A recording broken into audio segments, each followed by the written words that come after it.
Well, hello, everybody. Hello, hello, hello. Welcome, welcome, welcome. Thank you for stopping by. I do appreciate it. Sorry for the few minutes delay. Trust and believe me, I was here, but my mouth was not working for some reason. It's crazy. Everything wants to act a fool when it wants to act a fool. But anyway, I'm here and hopefully everything will work well tonight. So I want to say welcome to everybody that is watching out in Facebook land and YouTube land. Thank you for stopping by. Also want to thank you for everyone that will be watching the replay. I do appreciate it. And we're hoping with all my fingers crossed and everything that we're going to have a really good um, video tonight. Nothing is going to act up and no technical difficulties and all of that. Because I promise you, I've been working with StreamYard as well as my internet provider, going through all types of troubleshooting situations and everything to try to make sure that I can get the stream to work well and without any issues. So I'm hoping that's going to be the case. Uh, I'm looking for something. Where did I put it? Hold on.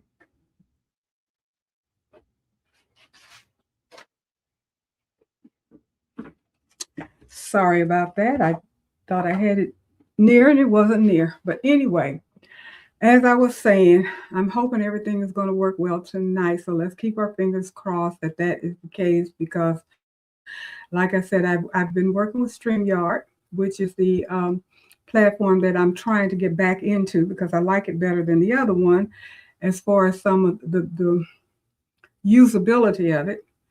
Um, and also with my internet provider, we were even an hour before coming on working with it just to try to make sure everything worked out. So fingers are crossed. So far, so good. We shall see. So I hope all is well with everybody. So I want to say hi to Robin and Val and Jenny and Carol. How are all of you doing? Do appreciate it. I know there are more people watching because I see the numbers. They're just not in the chat right now. Hopefully, more people will pop into the chat. But if you don't, that's okay. I still appreciate you watching the live. But it does make it a whole lot better if you come into the chat and participate. It makes it more fun for everybody, and it gives us an opportunity to share all of our knowledge because we have a lot of knowledge with all the people that watch this my live stream. I know that, I interface with people on and off of the um, live stream in my channel. So I know we have a lot of experienced people out here that can add to all of the things that I do present and just to make it more rounded and everything. So if you're out there watching, please hop in if you want, if you can and want to answer a question or make a comment or add to something or whatever. You are more than welcome to do so. The more the merrier. I do appreciate all of that. No problem. Hi, Marissa. How are you? Thank you for stopping in. Now, one more thing I forgot.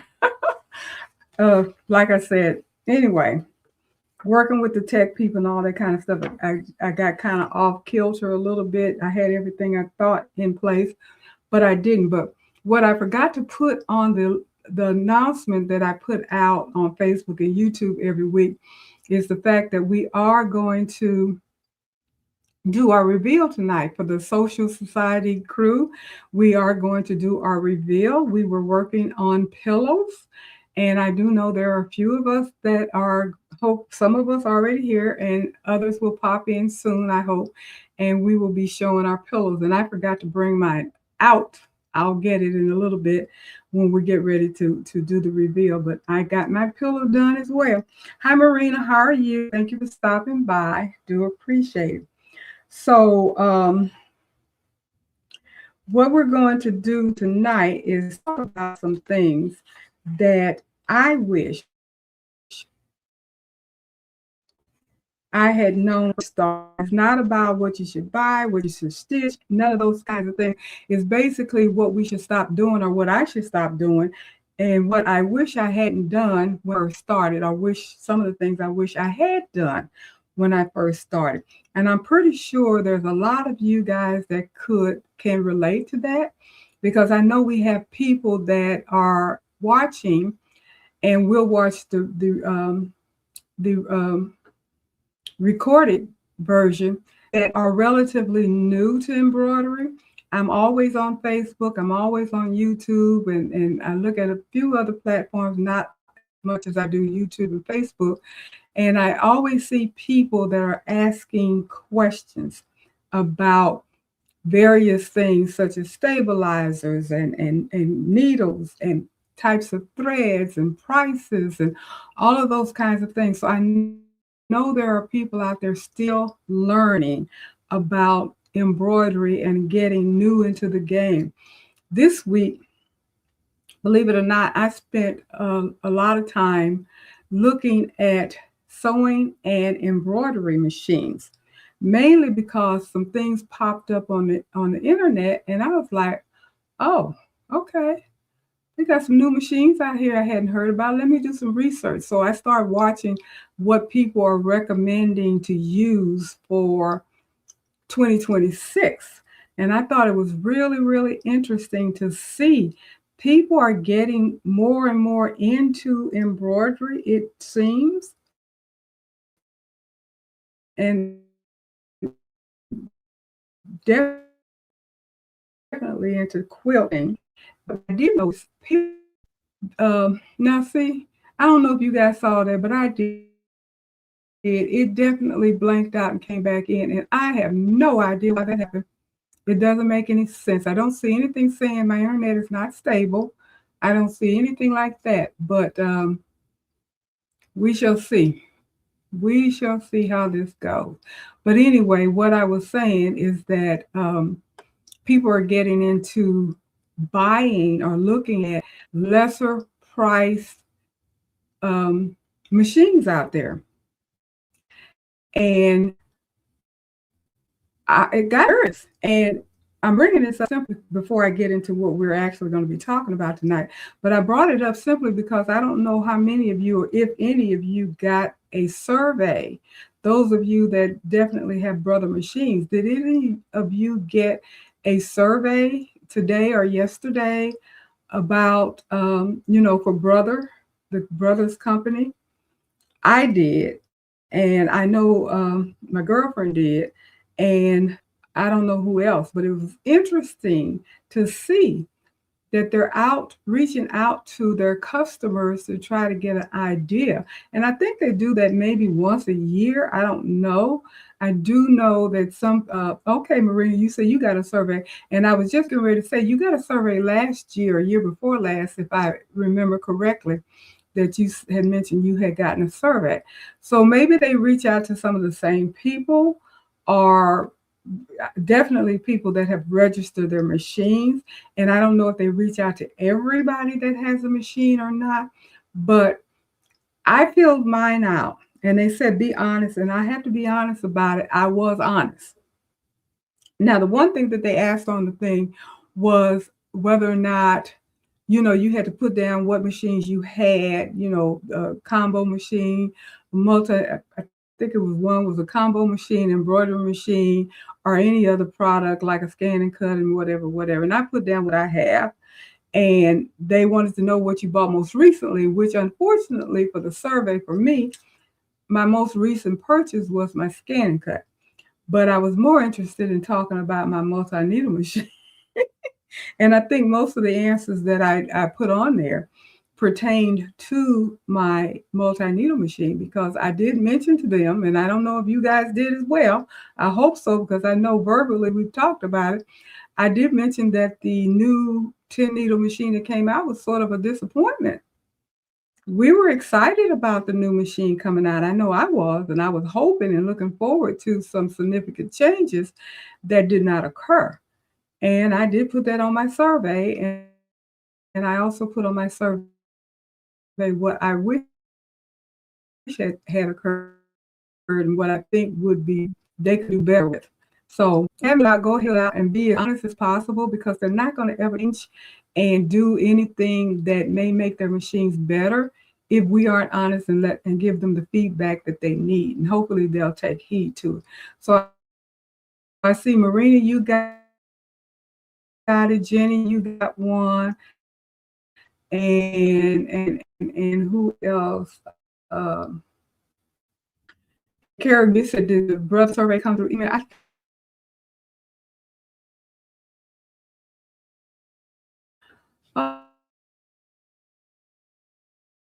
Oh my goodness. Oh, I'm amazed already because I keep getting these and I it's really irritating me because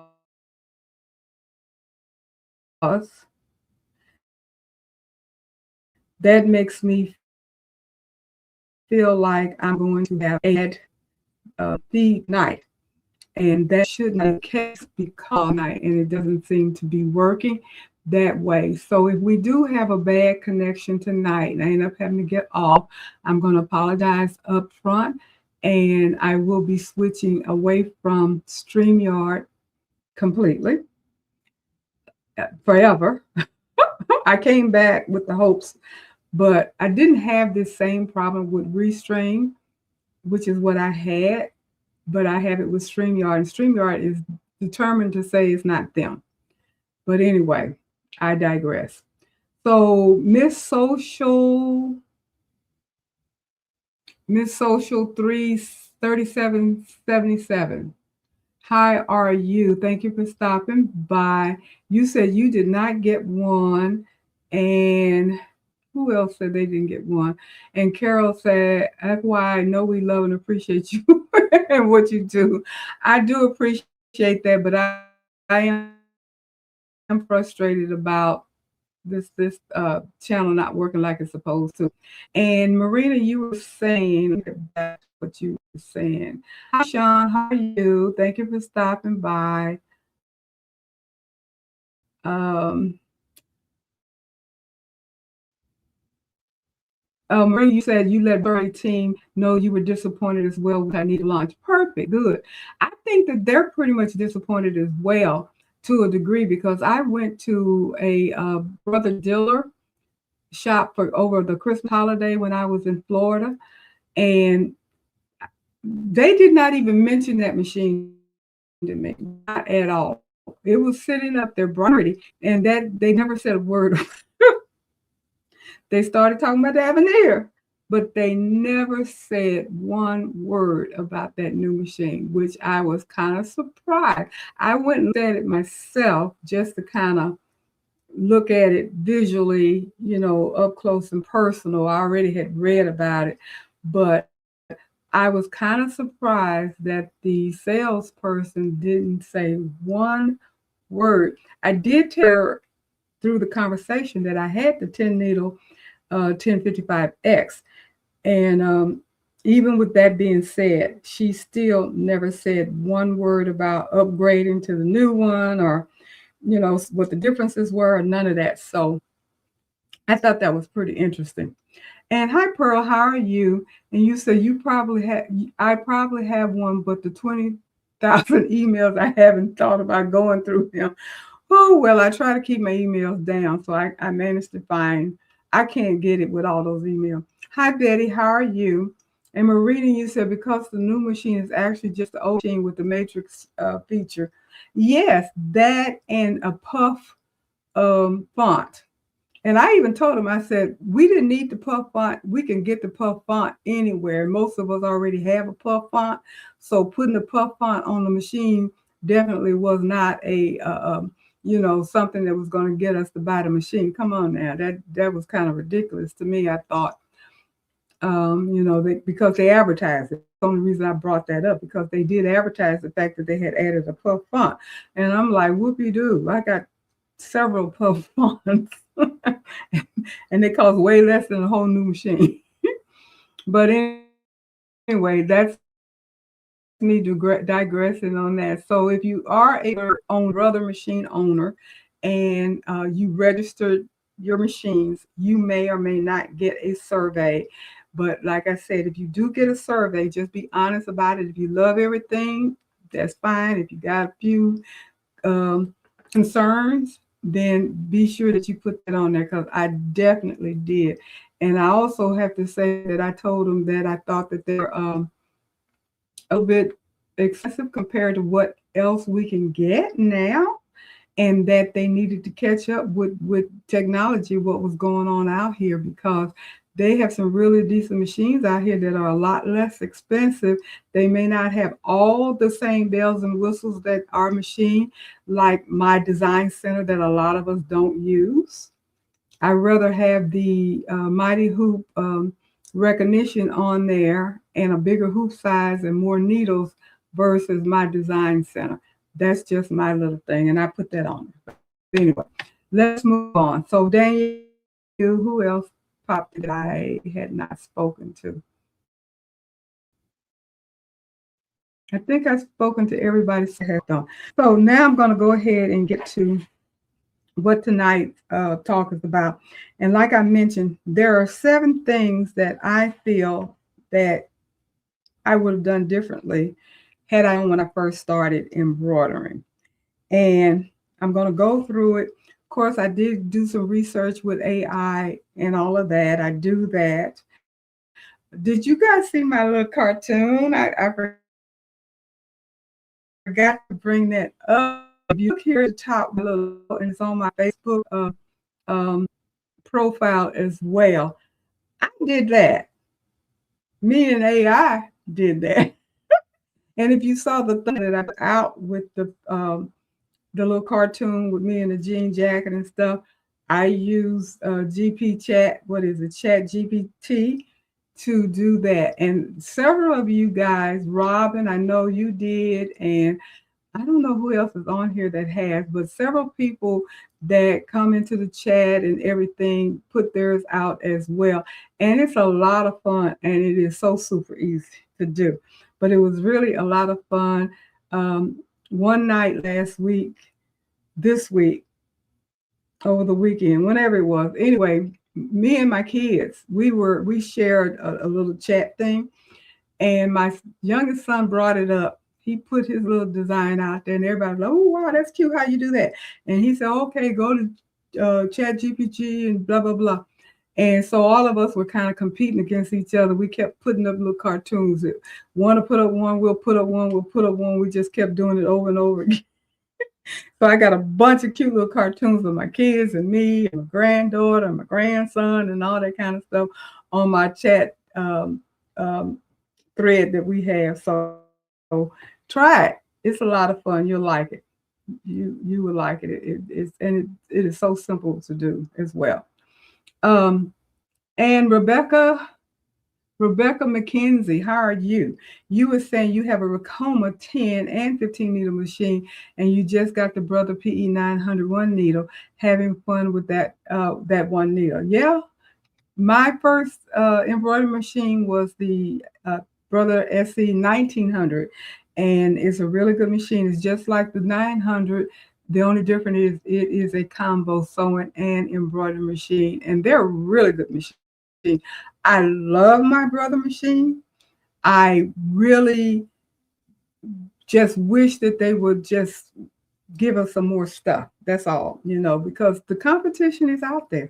And as far as I'm concerned, I want a bigger stitching field and I want more needles. I'm just being honest. That would make me so happy. Marina, you said you would have made sure you had larger slush fund for all the accessories that go along with machine embroidery. That's something you wish you had done before. I did not even bring that up, but that is a good idea.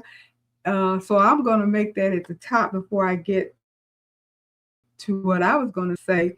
If you're getting into embroidery and you are new, research your machine. That's the first thing. Before you purchase any machine, research several machines, multi-needle, um, I can't ever think of the one that's a big one that looks like it's a multi-needle machine, but it's only one needle. All of those things, you got anywhere from the one needle, 4 needles, 6 needles, 7 needles, 12 needles, 10 needles, 15 needles. It's so many different embroidery machines out there. And even with the flatbeds, there are tons of them out there at various prices. Look at all of them and think about what it is that you want to do. You may be getting into it as a hobby like I did in the very beginning. My only purpose in the embroidery when I got mine back in 2020 was a hobby. But it just happened to fall right into the pandemic. So it ended up turning into a little semi-business as I went along with the program. But had I gotten into from day one thinking about a business, I would have gone straight for a multi-needle machine because what I ended up doing after having my single needle machine for maybe 6 months, if that long, I bought a multi-needle machine because I realized I wanted to do more and I wanted to do things bigger.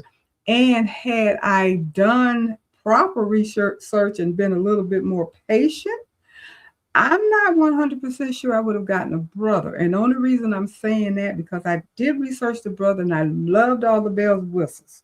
And that's what drew me to it.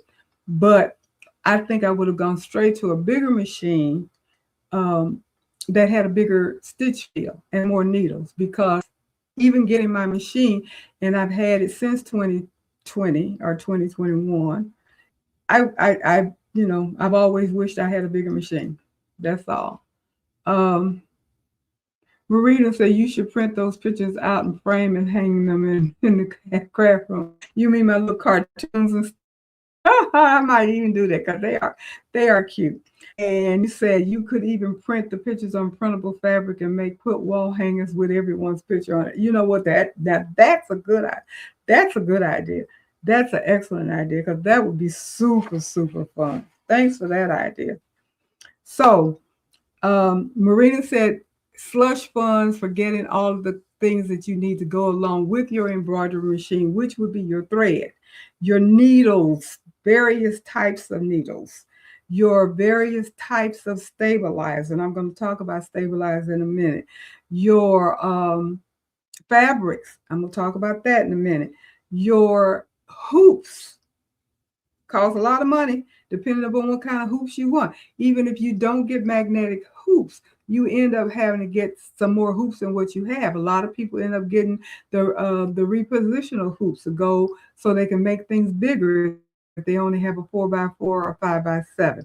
So those are things that you end up getting. And your notions, all of your scissors and your applique scissors and your duckbill scissors and your tweezers. And I mean, it's just so many, your rulers, your rotary cutters, your cutting mat.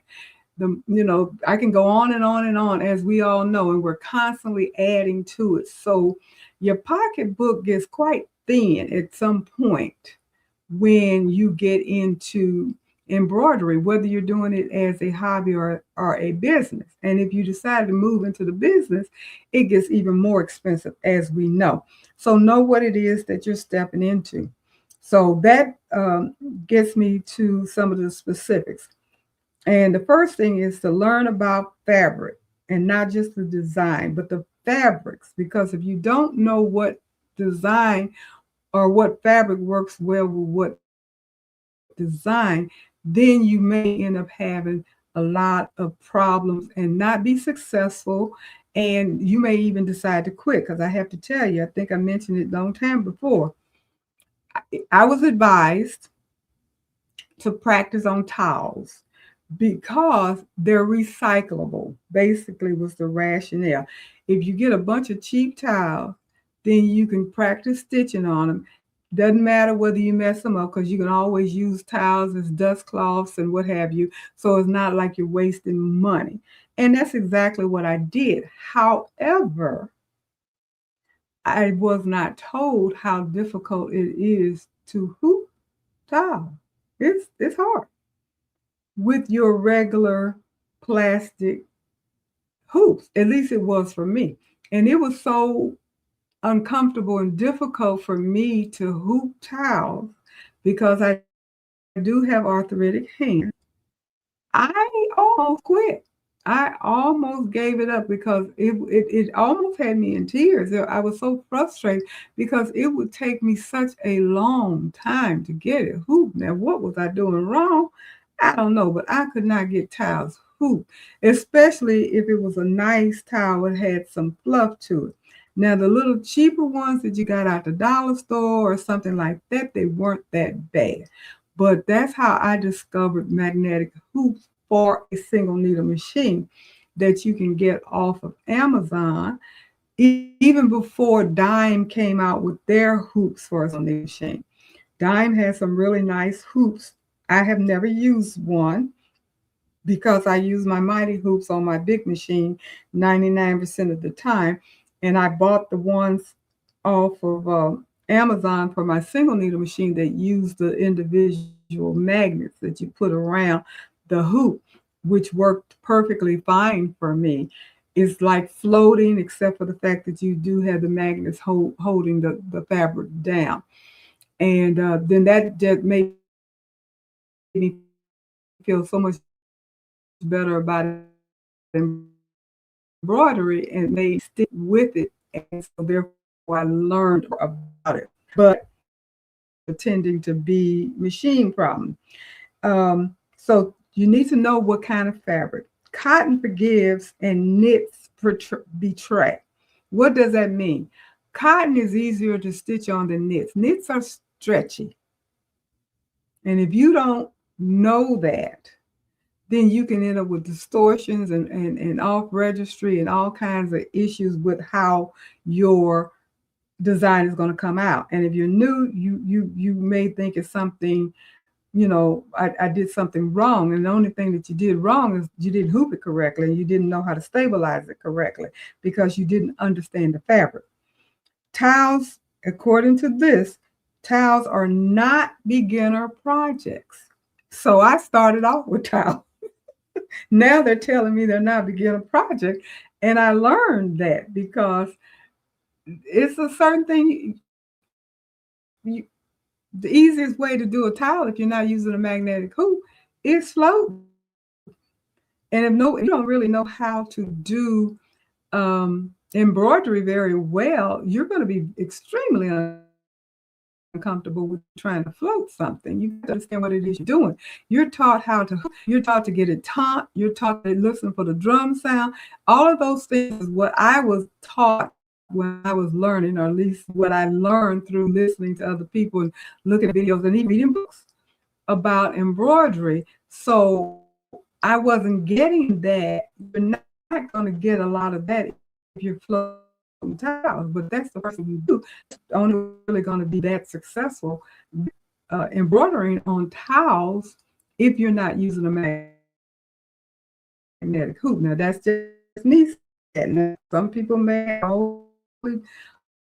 a totally different opinion about that, and you're welcome to change. Tiles are easy to embroider on with magnetic hoops. If you don't have a magnetic hoop, then you have to float. Usually, you have to float, or you need to do some a basting stitch or something.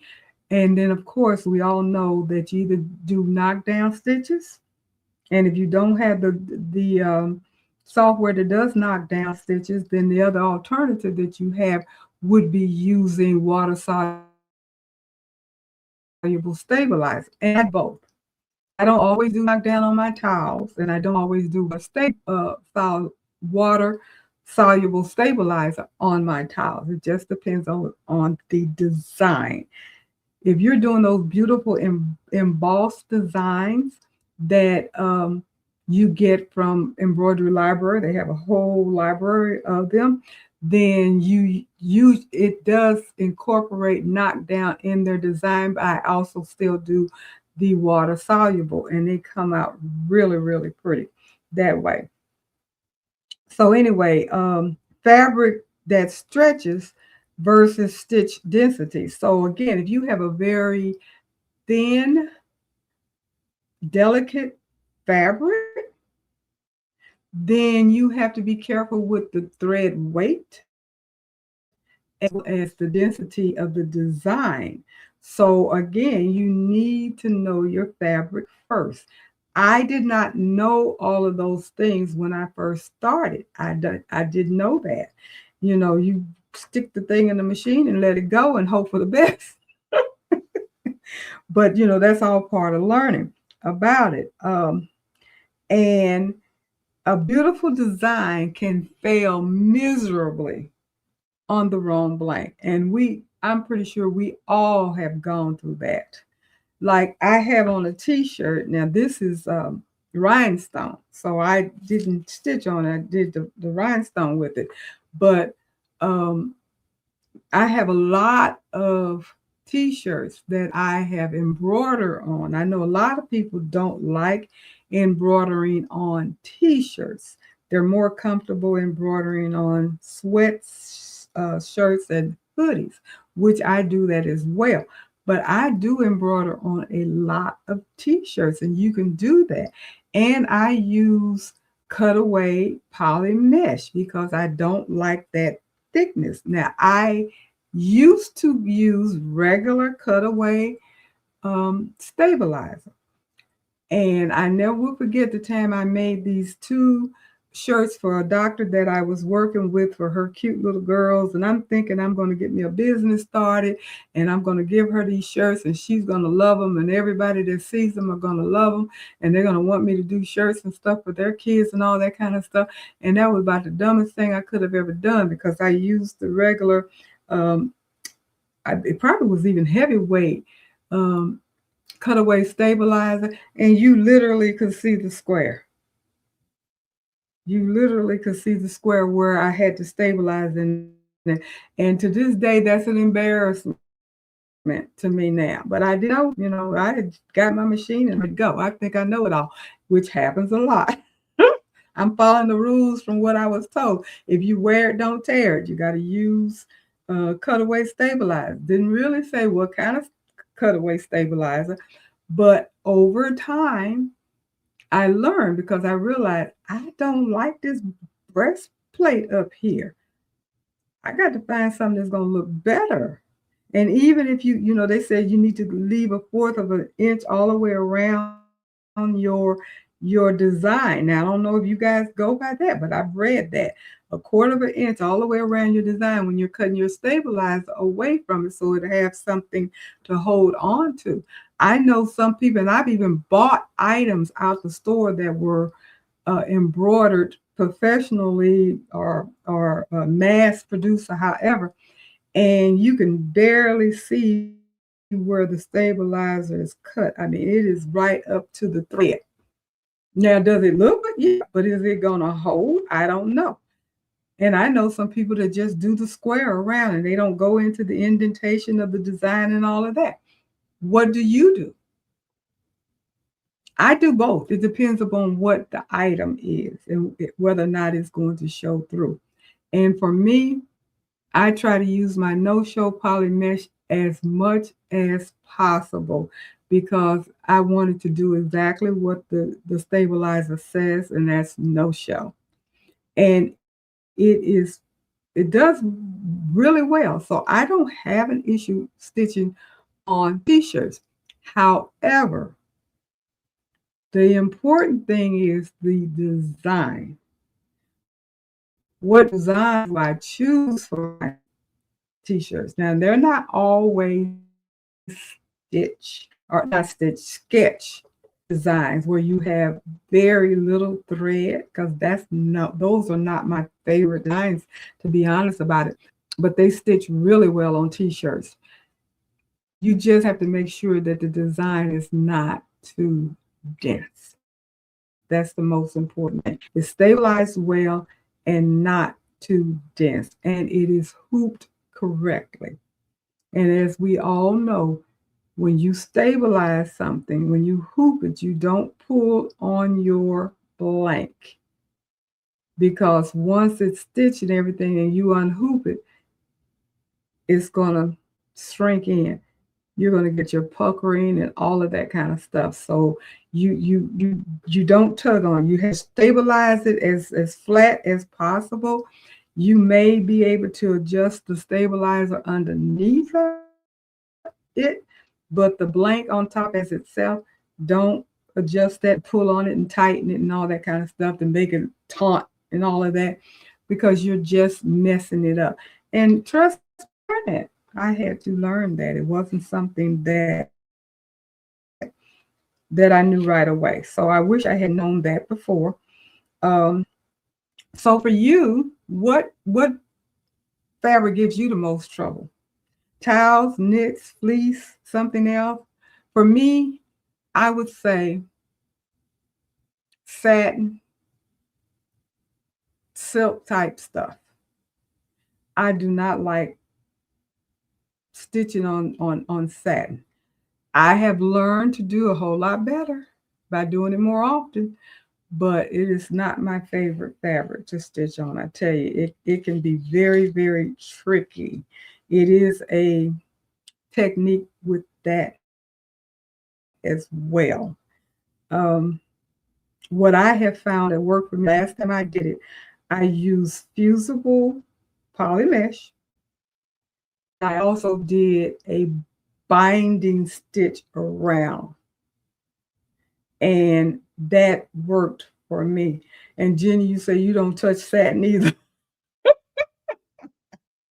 It can be hard. It can be hard. It gave me the the Mississippi blues. Huh? The first few times I stitched on satin, I have to tell you, I was one very disappointed person with the way it turned out. When it was stitching in the hoop, it looked so good and so pretty. When I unhooped that puppy, if it wasn't the most puckered mess I had ever seen, I was like, no, this ain't it. But I kept working with it and working with it and working with it. And now I believe I have conquered it, but it's not something that I will readily grab and start working on. I don't think I've bought any satin to stitch on for myself personally. I've had to do some sashes, and I've had to replace some sashes because the first sash that I did was terrible. I've done some robes for weddings, and I've had to replace some robes because the first robes I've done were terrible.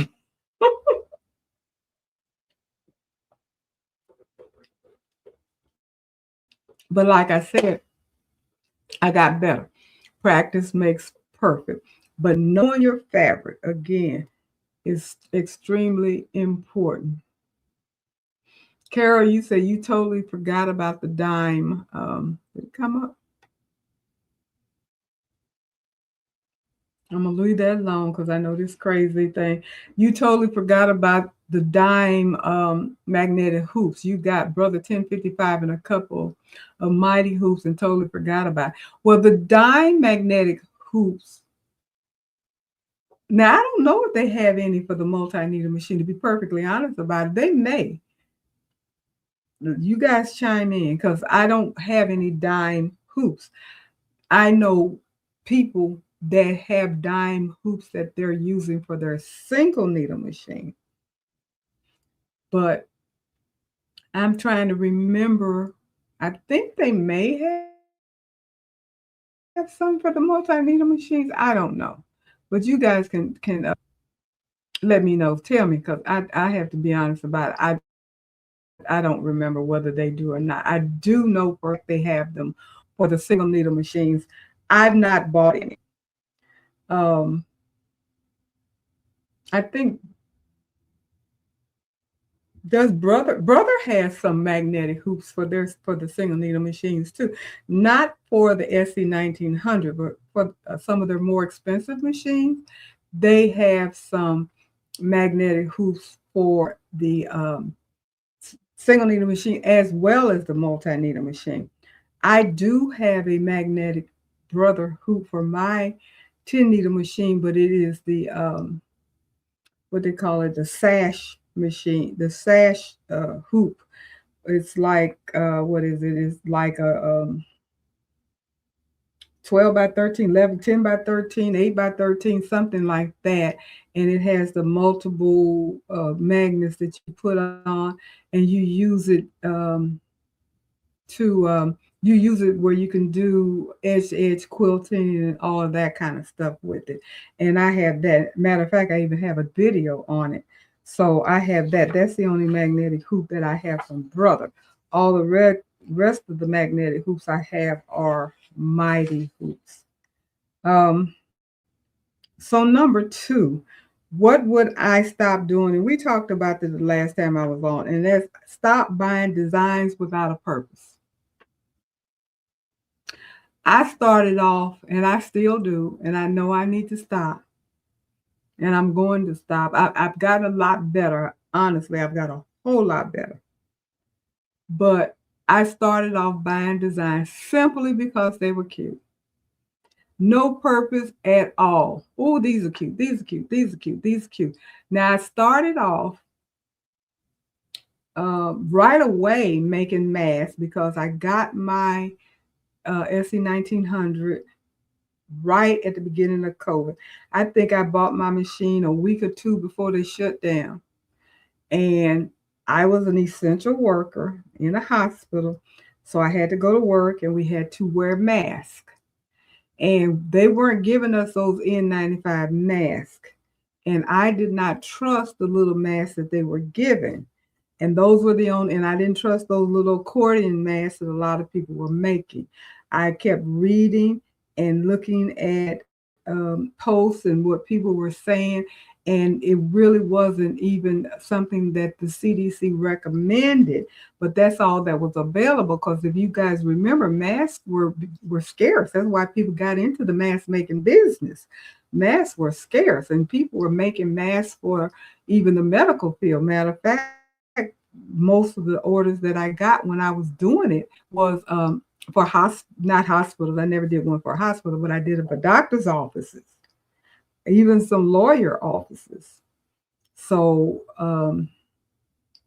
that's where the business, most of the business, I did a lot of them that were individual as well, but mostly I was doing them for doctors' offices and stuff. So I was getting, bulk orders and what have you.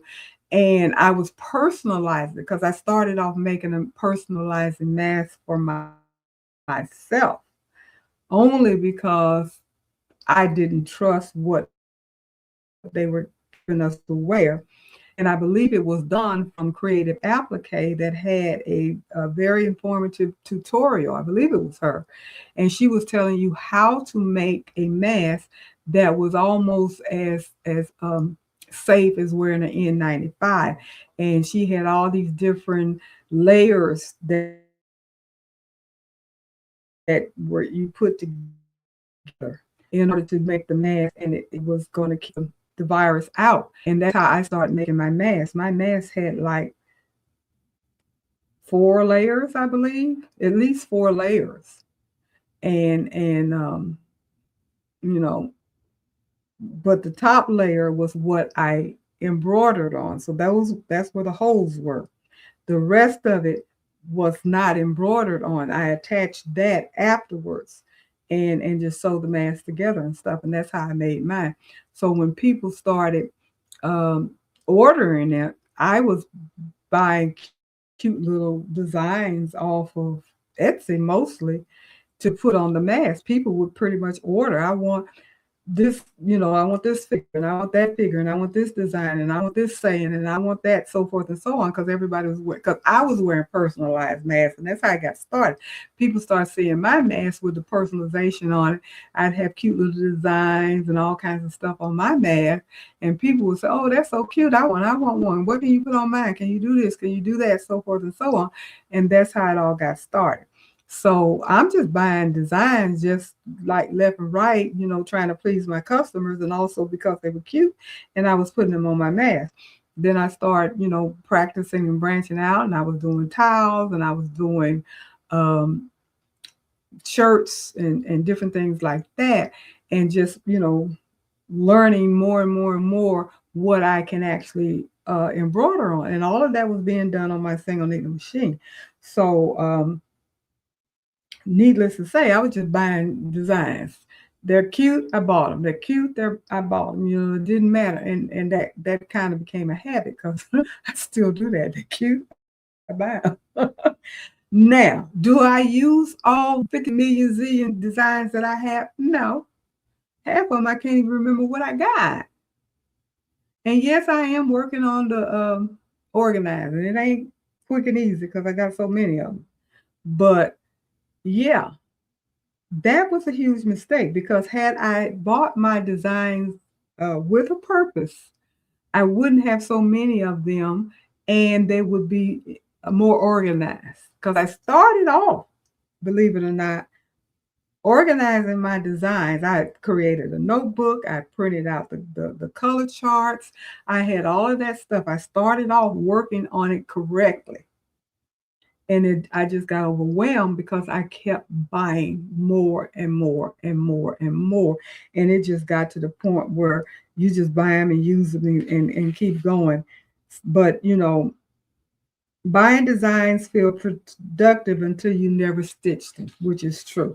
If you never stitch them, they're not productive and they certainly aren't um, um, wise financially because believe it or not, even if we're paying $2 or $3 here and there for designs, that adds up. And a lot of designs are more than $2 or $3, 5, 6, 7, 8, 9, $10, depends upon what it is. Designed by Juju would get you every time because she always has her little bundle thing. If you buy, if you spend X amount of dollars, you get all these extra ones. If you buy so many, you get them for $1, $2 a piece, all that kind of stuff. And they'll have, I haven't noticed that in a while because I haven't bought anything from them in a while, but they used to be where there would be a design that was $8, but it was part of the packet of 12. And if you bought 12 of them, instead of them being $8, they would be $1 or $2 or something like that. So naturally, you're going to buy more because you're not going to pay $8 for one design when you can get 10 more of them and only pay $10. So you end up with a whole bucket full of design. I was looking at my fonts today. I was trying to find a font for a project that I'm doing, and I went through there, and I had so many designed by Juju fonts. I said, this don't make no sense. But most of them were because they were part of the package and part of the bundle. And if you spend X amount of dollars, then you get all these extra designs and all that kind of stuff. And it just grows and grows and grows. And you know, when you get the designs, you're not gonna use it. You know it. So you just get overloaded with design. I can give some of my designs to the thrift store, to be honest about it, because I know I got a bunch of them I will never use. Didn't want them when I got them. I only wanted one or two of them, but the rest of them came along with the bundle. So you get them. So be more purposeful with your designs. Have a little bit more control over how you're buying them and why. Buy them with a purpose. And then buy something you think you can use more than once. That's the other thing that I have found to be an issue with me. I don't use, there are only a few designs that I have purchased that I can recall that I have used over and over again. Usually I'll use the design one or two times and I'm done with that design and I'm looking for another one. So I got all of these designs just taking up space and spending money. So um, don't do emotional buying. Buy with intention. And collecting them is a whole lot easier than managing them. Trust and believe me. And then you have the guilt of having unused design with the someday I'm gonna use it. This would be cute on such and such a thing, but you're never going to do such and such a thing.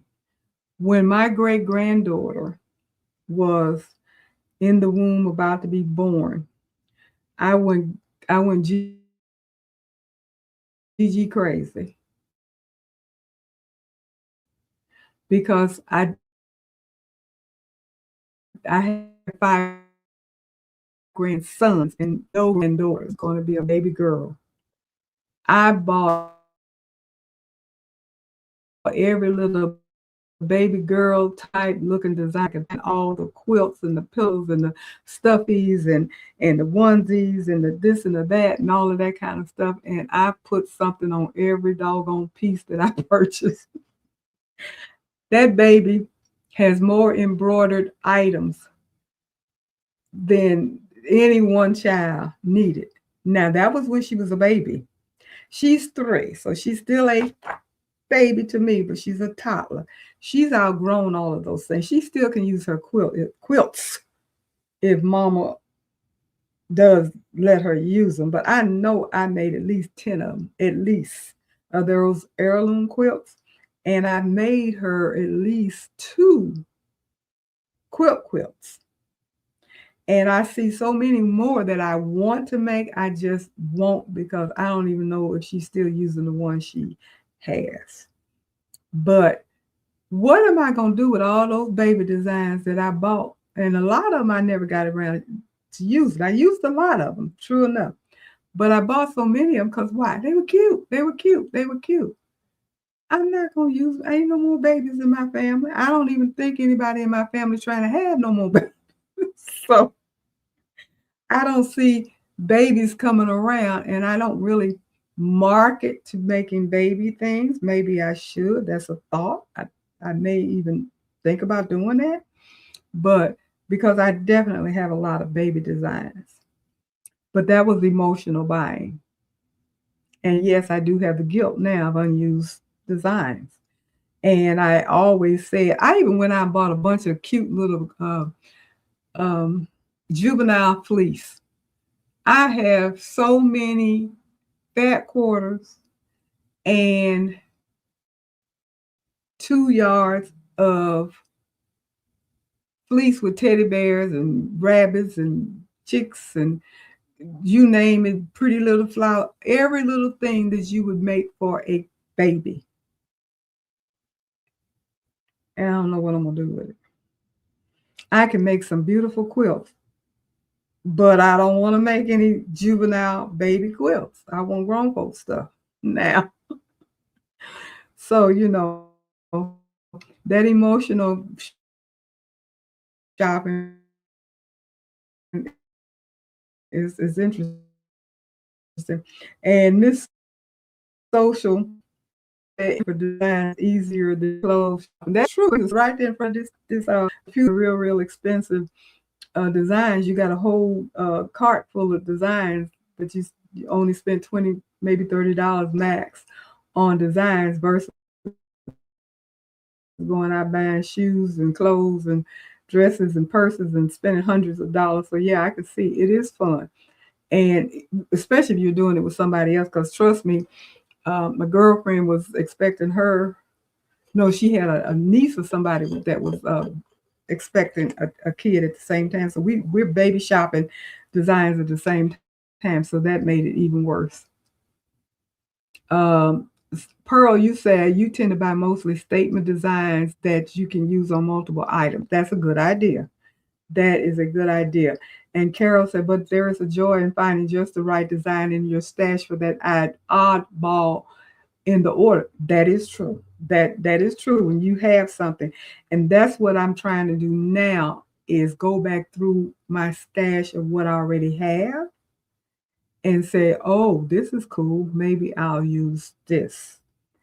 Um, and the only time I do that is when I force myself not to go online and look for things.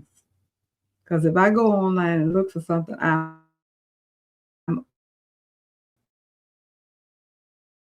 always going to find something new that I don't really that I have.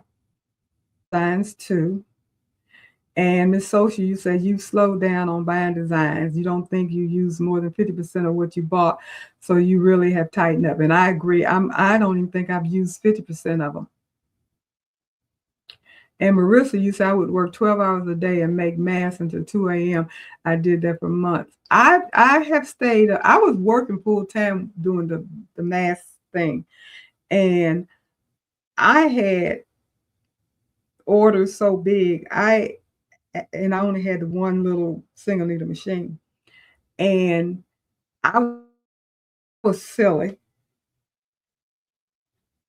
There were some orders that I got where logos were put on the mask, which weren't bad because you had the one design and you just had to keep doing that over and over again. But I also had some bulk orders where the person buying the design or paying for the design was allowing their employees to personalize their designs. And I was crazy enough to take the order. So I was making different designs for everybody in the order. So I'm changing designs mask by mask by mask by mask.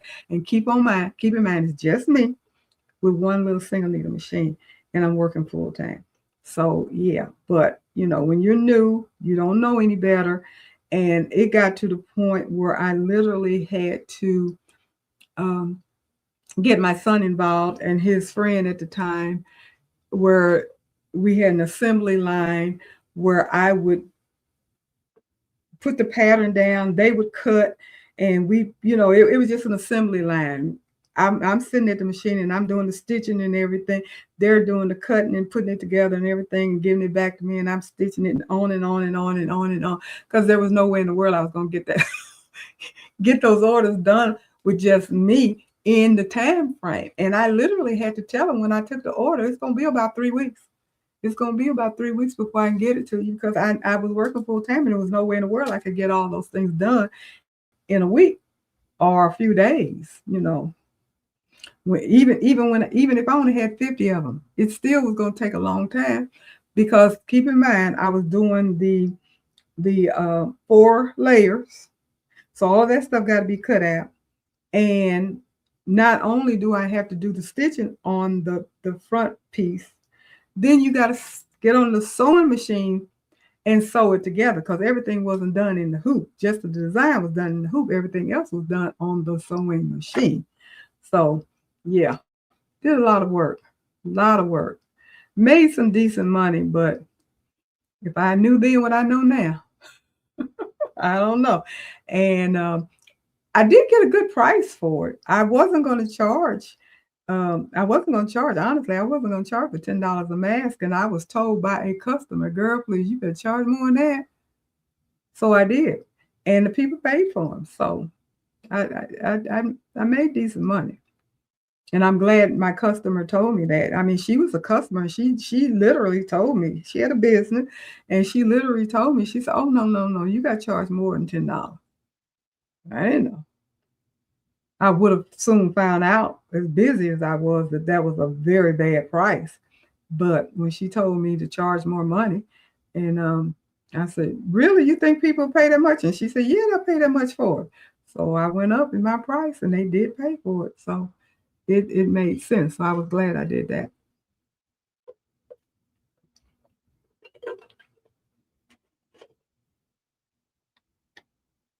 Now, Miss Social, you said, but when you find that one design that is your favorite design ever, and you use it and bring you such joy to have that design. I haven't found that design yet. I've found some that I do really like, but I haven't found any that I really have done over and over and over again. Um,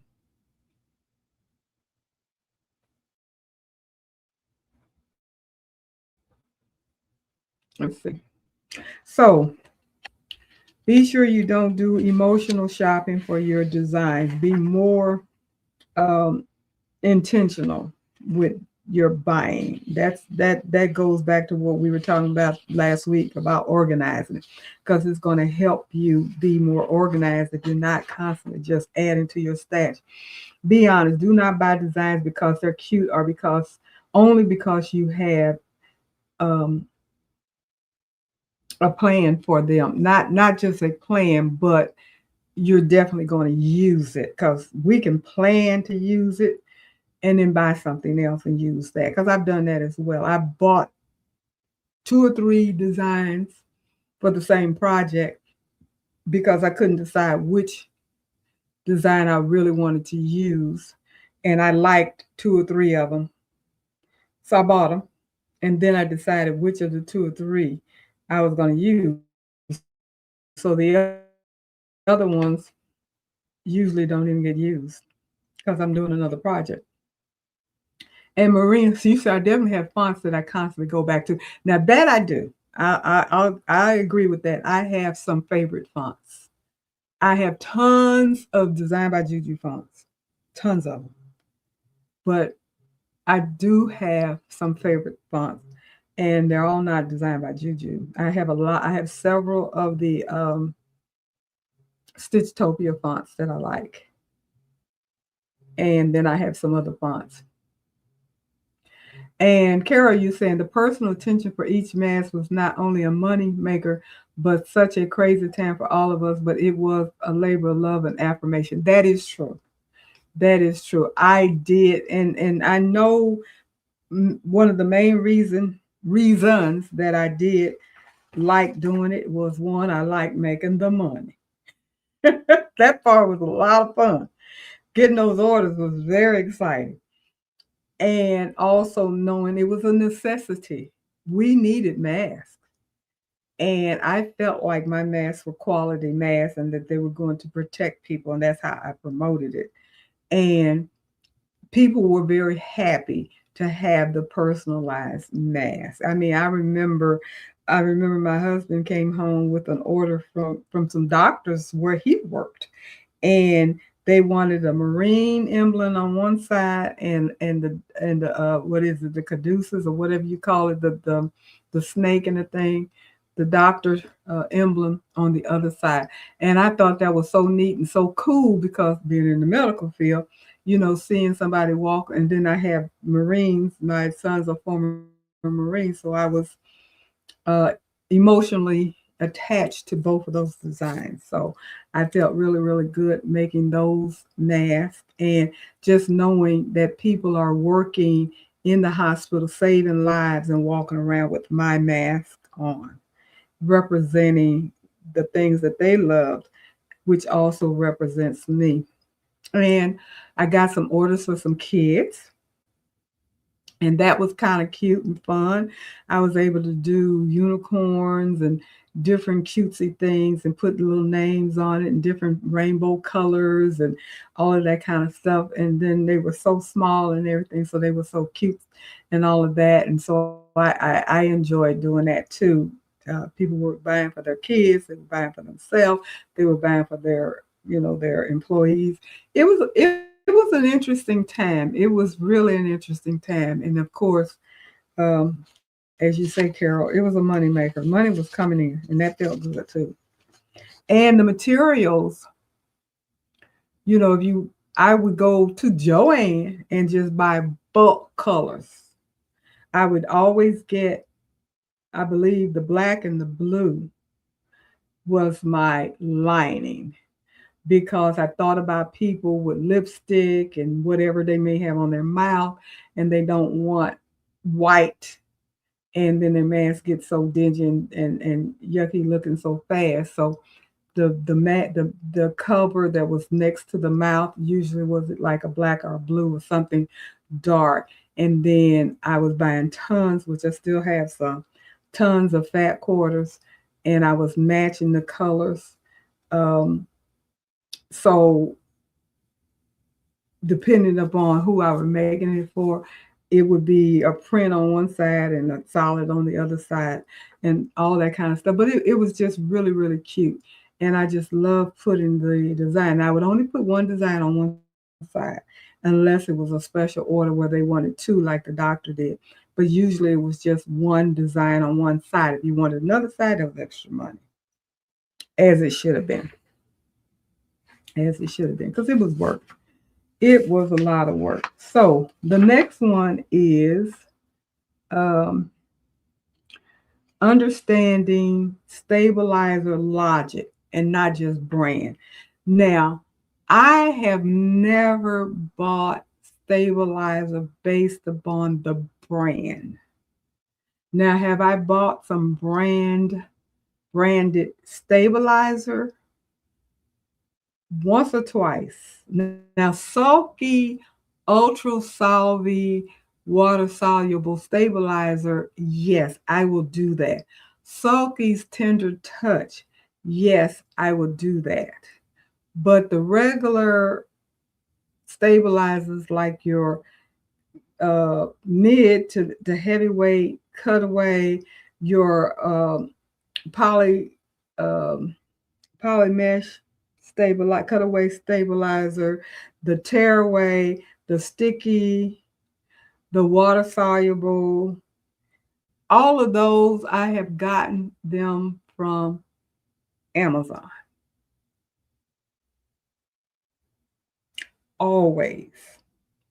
I don't necessarily buy um, branded stabilizer. And not telling anybody else not to, but what I'm saying, the main reason why I made the determination to do that very early on is that I heard from John Deere. He was doing his little presentations that he does, because I used to watch him almost religiously. He said, and I trust him because of his experience, that there's only one or two factory plants that make stabilizers, period. And they make them for all the different brands. All they do is make them and put that branded name on it and ship it out. So he said stabilizer is basically the same regardless to the brand. That's what he said. And from that point on, I took it as being flexible, and I have always found my stabilizer on Amazon, and mainly because it's cost effective. Because I buy bulk, about a great big giant that has a business and stuff. That's you're gonna save money if you buy it from a whatever and and all of that. I don't, because I don't have that kind of a business where I need big, huge, giant boats.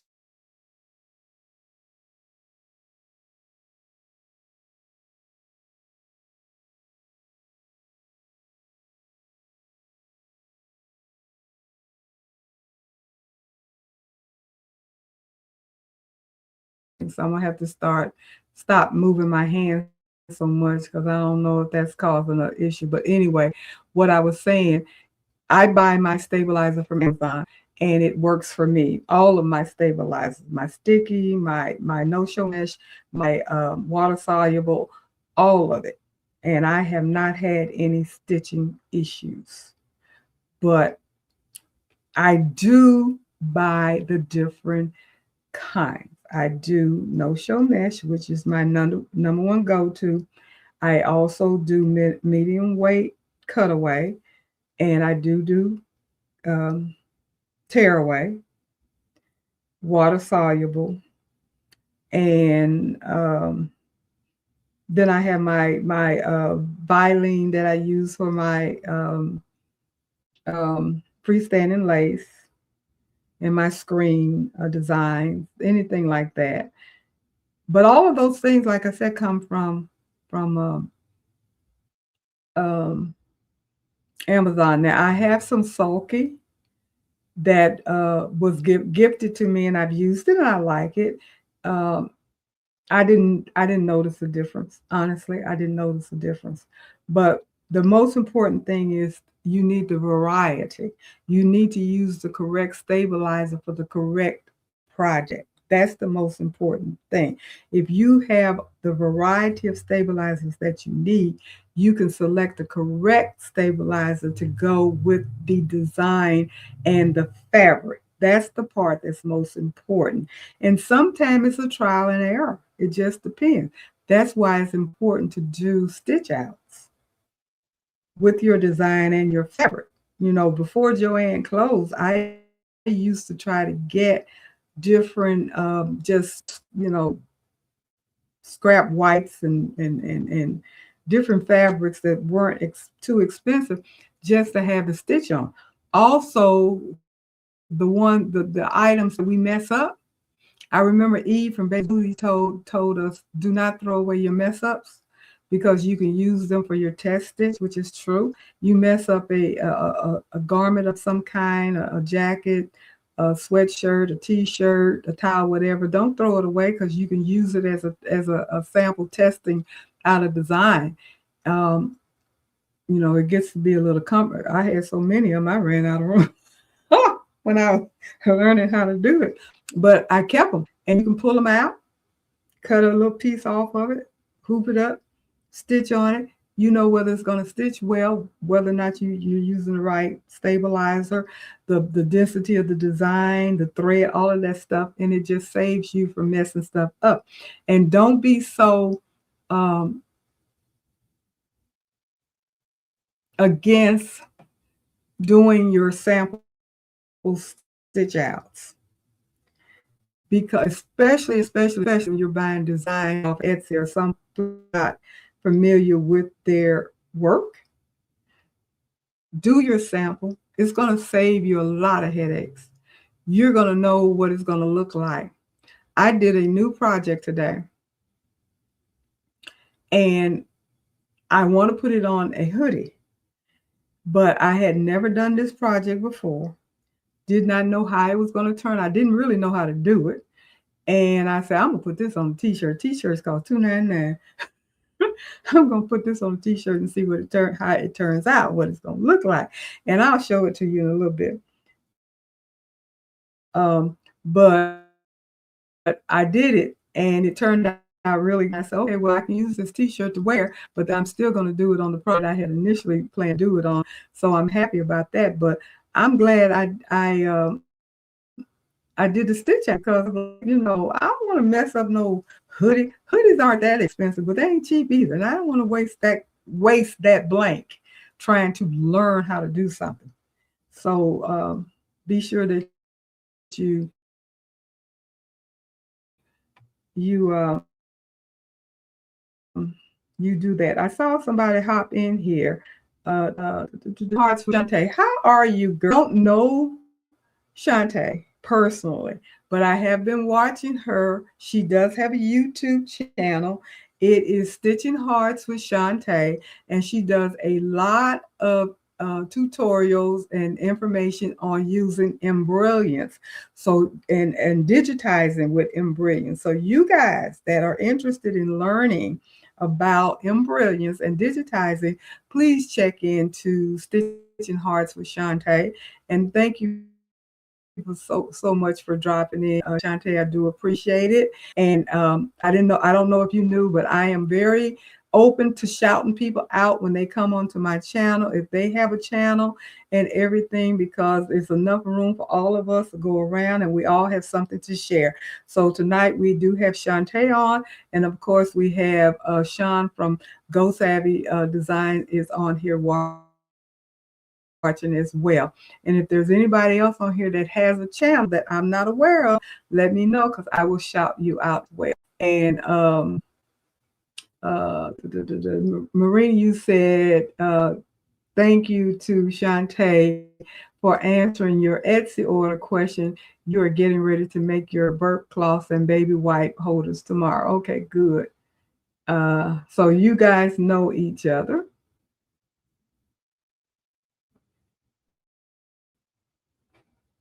Okay, so thank you for stopping by. Thank you. I'm so glad you're here. I click on the bell for notification. Thank you so much. I do appreciate it. Thank you. And Miss Social, you say you buy your stabilizers at thrift stores and quilt auctions and Amazon. I didn't know that you could get them from thrift stores. I gotta start thrifting. I don't do that often enough. There, I even was looking at something. They were talking about people going to the thrift stores at fabric, and sometimes they can find fabric at the thrift store. I was watching this YouTube video about where to get fabrics at. I'm always looking at, okay, where's a good place to get fabric where you're not spending an arm and seven legs. Hi, Sharon Davenport. Thank you for stopping in. Do appreciate it. So, what were we talking? We're talking about stabilizers. Overstabilizing causes as many problems as understabilizing. Like I was talking about the breastplate that you get if you got too big stabilizer. And then if you understabilize it, then you don't get the stability that you need. And there's a way to fix that, but it does cause problems if you're not stabilizing correctly. What stabilizer is actually doing is what's important. Don't Why doubling up can create stiffness. We already know that, and we know the tearaway versus cutaway confusion. And I'm pretty sure all of us have heard, if you wear it, don't tear it. Basically, if it's something that you're going to wear and use a lot, then you don't want to use tearaway stabilize. You're not going to get the stability. I don't use a lot of tearaway. What I have done, if I've used my cutaway stabilizer and I notice that it's not stitching the way I want it to stitch, or something's kind of off, I have, or I've done it ahead of time, put tearaway on the back as well, just for that added stability. But I was able to pull it off and get rid of the bulk by the time I finished stitching. So that's one thing that I've done that has worked for me, just to give it a little bit more stabilization while stitching. But the cutaway is the one that's going to keep it in place. The tearaway, I just pull that off and get it out the way. You can also do the same thing with washaway stabilizer as well on top. Can help a little bit with the stabilization as well if you find that that is needed. Okay, the other one is I stop, resizing designs just a little. Now, I'm going to say that's a I will resize my designs. As you guys know, I've shown you where I've done it with my making patches, where I've taken a design and it was big enough for a jacket back, and then I made it small enough for a patch to go on my jacket. I've done that. But I use embroiderings, and I also use my 1055X, which does an excellent job with helping you adjust the sizes and keep the density and the stitch regulation, uh, because it has that built-in software as well. And that's the reason why I've been so successful with my resizing, but I still only do it to a certain degree. Now, if I remember correctly, I think John Deere, and I don't know, I've seen other recommendation, but he mentioned 15% up or down is about the safest way you can go. Now, if anybody agrees with that, doesn't agree with that, or has a different suggestion, pop in. This is a conversation. I'm not just the only one talking. You put something in here, I'll read it out. We can agree, disagree. We can, challenge whatever, because I'm telling you my experiences, but there are different, suggestions from other people. So do let me know if that's something that you agree with or disagree with. Um, Resizing changes more than the size. It can change the stitch intent, which is true. That's why if you are going to resize, make sure you have a good software that will assist you to maintain the registration. And I'm not a digitizer, so Sean and Shantae, please pipe in, because I know both of you guys digitize. I don't. So I'm not speaking from experience. I'm speaking from what I've read and heard, but not from experience per se. I'm speaking from the experience that I have uh, learned from what I have done myself using embroiderings and using my machines um, software, because I always make sure I click on the button that is going to adjust the stitches. And that's what you want to do. You want to make sure that if you size it, your stitches are going to be adjusted for that size, because if you don't, you're definitely going to mess up your design. And even with that, you can only go so big or so small without it messing up. And I would recommend, if you do that, to be sure you do a sample stitch out so you don't ruin your blank, that the main blank that you're going to be using. That's my recommendation. So Marissa, you said you normally float on tearaway stabilizer under your cutaway no show mesh. Does it make a difference to float the tearaway or hoop it also with the no show? I've done both. I've done both. And the reason why I have floated the tearaway underneath, just like you mentioned, is when I noticed that I needed more stabilization. They said, uh-oh, I need some more here. And I've stopped the machine and put the tearaway under there. I've done that.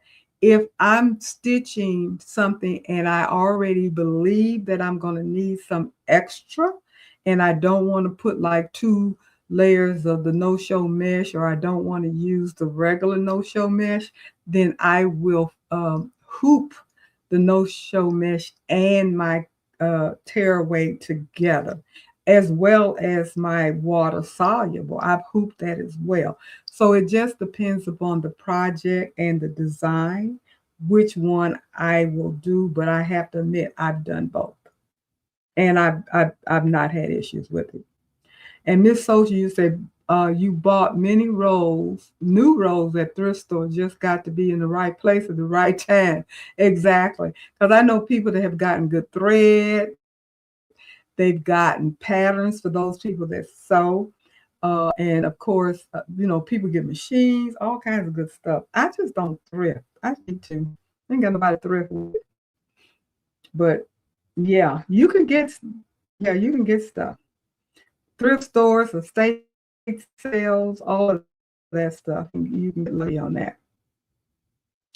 Um, so density compression cost issues. Why small reduction can charge a damage? It can, and resizing can be safe, but it can also be risky. It just depends upon practice makes perfect. Know what you're resizing and stitch it out and see how it's going to look, and see if you distorted anything. And if you have a good software like Embroiderings, then you have a little better chance of not having a big problem with your resizing. But keep in mind, you can only size to a certain degree. And to be perfectly honest about it, the good thing that I like about Embroidery, they won't it that software will not let you go too big or too little. It will stop it. It's like, we ain't going not another inch. This is it. It's all you're gonna get. So it'll kind of put you in your place a little bit. And Carol, you say always sample stitch. Do as I say, not as I do. Yeah. Don't tell off on us. Don't tell off on us. um,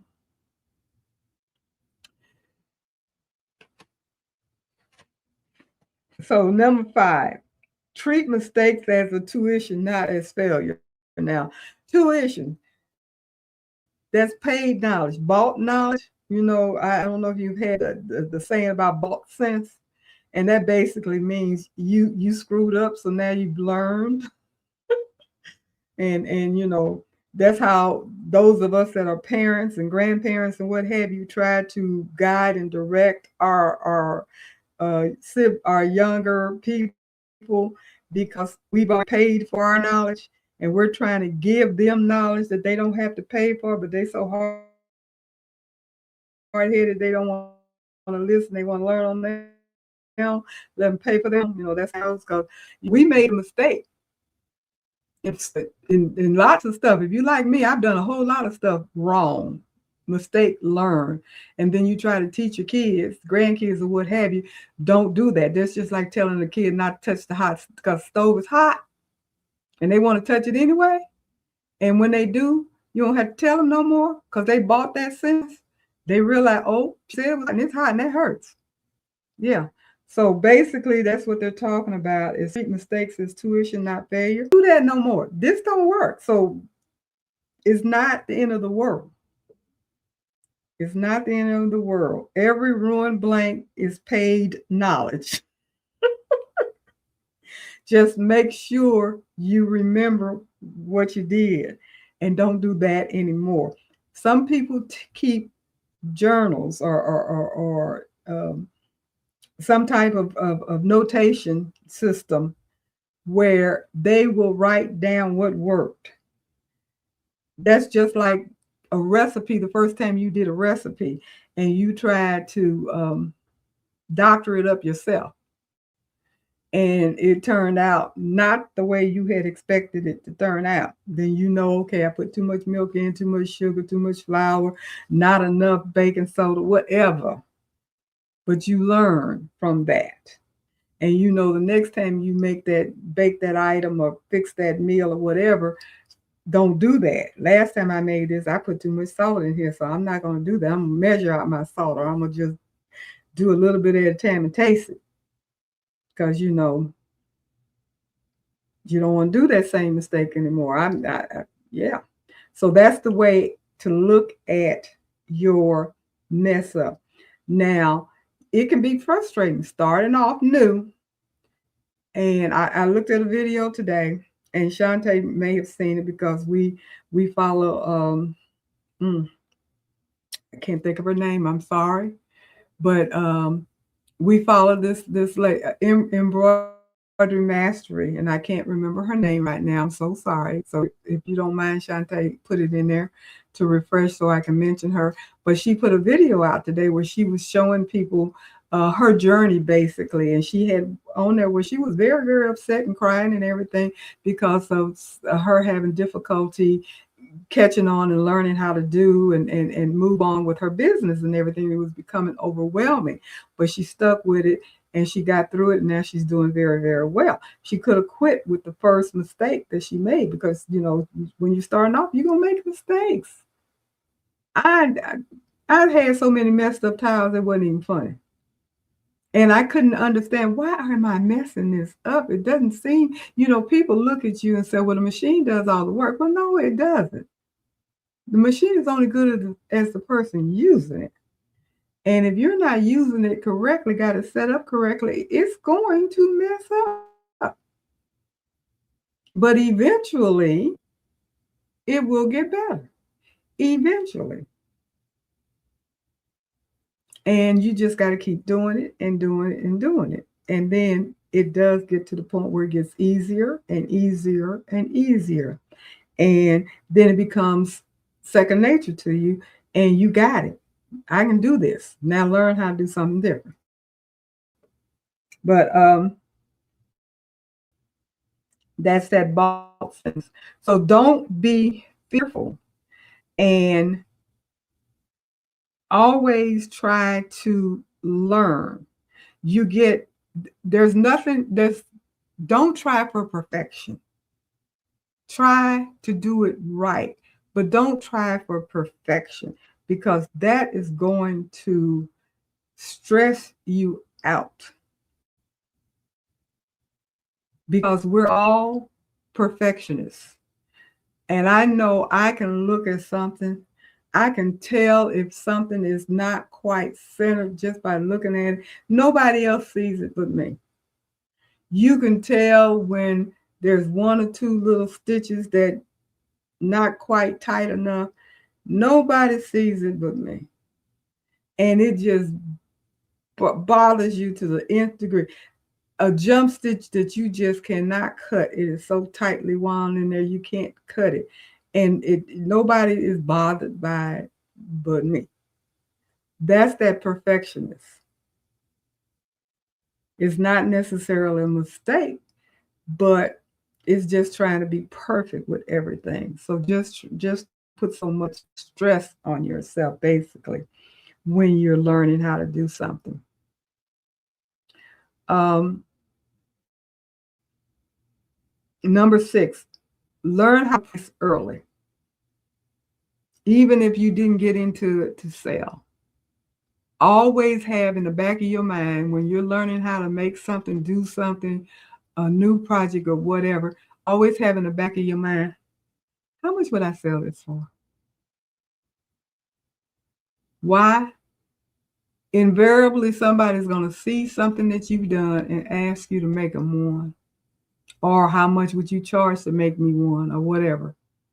And you need to have an idea based upon all the things we talked about it, your time, your material, your uh, electricity, all that kind of stuff goes into it. The stabilizer, the thread, the needle, all of that stuff goes into it. You got to think about it when you make something. Whatever it is today, I'm going to show you guys a little bit. You guys got where are the people that's supposed to be doing the pillow? Don't see y'all. I see Jim. I don't know. I don't know who. Because I sent the information out and I don't see anybody. What time is it? It is time for people to have hopped in by now. They're going to show the pillow. And we did talk about it last week. Fortunately, I don't see anybody. But so, Jenny, I guess it'll be me and you showing our pillow in a few minutes. But Rob, I don't think you made one. I don't think. And I don't know if something happened and I didn't get any message or anything. But I'm surprised.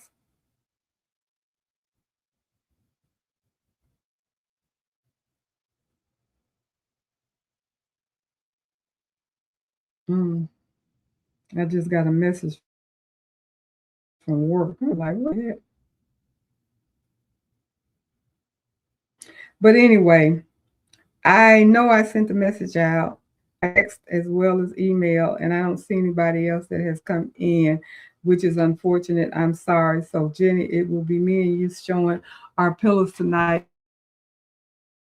But what I was about to say when I did those, person asked me how much I did for, and I see you, Jenny, much I would sell it for. And I gave her a price, and she didn't think that was enough money for the pillow. But nonetheless, I didn't really think about selling the pillow when I made the pillow because I made the pillow for myself. Never even crossed my mind.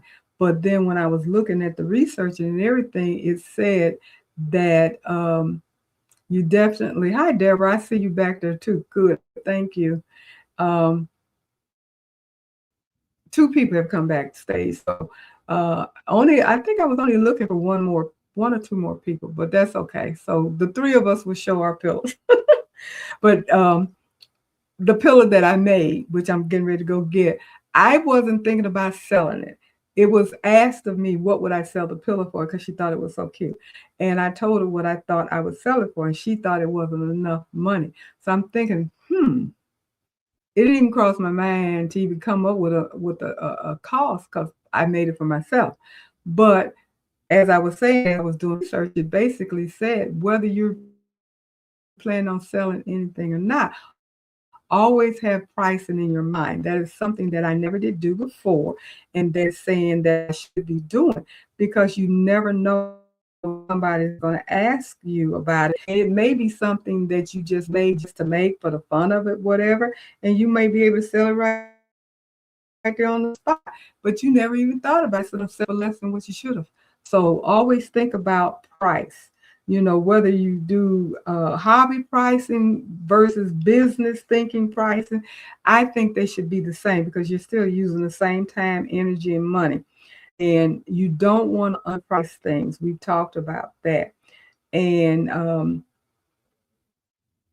that it even mentions that even though you're gifting something and you know that you're going to gift it when you make it, still think about a price, because once you gift it to someone, they're going to show it off to somebody else, and invariably, if it's something really cute and somebody really likes it, they're going to say, okay, how can I get in touch with that person so I can have them make me one, because I love that thing. And then now you got to try to figure out, okay, and try to remember how much time did it take, what did you use, all that kind of stuff, and what you're going to charge. So always keep thinking in your head, or even write it down. If you do planning stuff, write it down and say, okay, I'm going to make this item, and if I decide to sell it, I'm going to sell it for XYZ. That's what they're recommending, and I do think that's a good idea. And Marina, you were saying try to be perfect. You found out takes the joy out of what you're doing and trying to learn. That is true. That is so true. Because you get disappointed. You put all that time, energy, and effort in it, and then when you get through with looking at one little thing that nobody else sees, and you're disappointed about, oh crap, it didn't come out perfect. Looking at it, oh, this is so cute, and I had so much fun in it. Put the joy back in it. And then the number 7, which is trust your decisions sooner. Stop second guessing yourself, because that ruins everything. What does that mean? We're constantly adjusting stuff, changing stuff, fearful of stuff. I want to make this, but I don't think I can. I want to do this, but I don't think I have the skill. I'm scared. It's not going to come out right. We're go for it. Just go for it. What do you have to lose? Especially if you're just doing it to learn the project.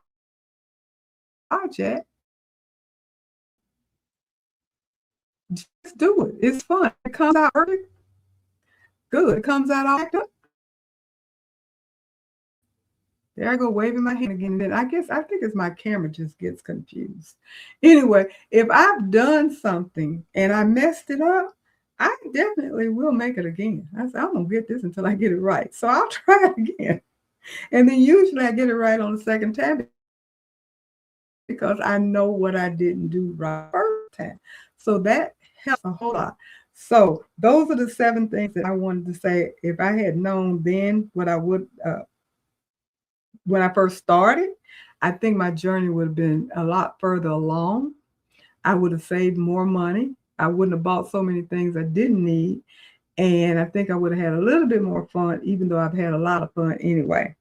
And I'm hoping that some of you guys that hear this would kind of, especially the newbies, just kind of keep that in mind and just have some type of plan and path. And so with that being said, I'm going to go get my pillow, and then I'm going to bring Jenny up, and then I'll bring up Deborah, and then I'll show my pillow. So hold on.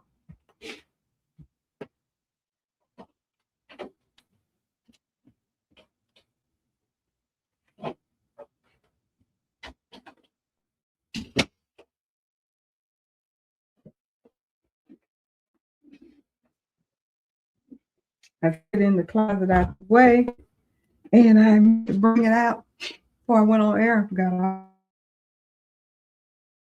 all about it. All right, Jenny, I'm going to bring you up. You ready? You ready? Jenny, turn your mic on. You ready, Jenny? Let's see. Yes. Can you hear me? It's Oh, okay. Can you hear me? There you. Can you hear me, Miss Shirley? It's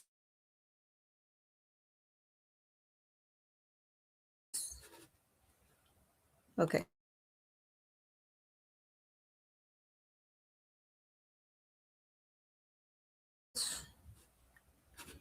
I don't see.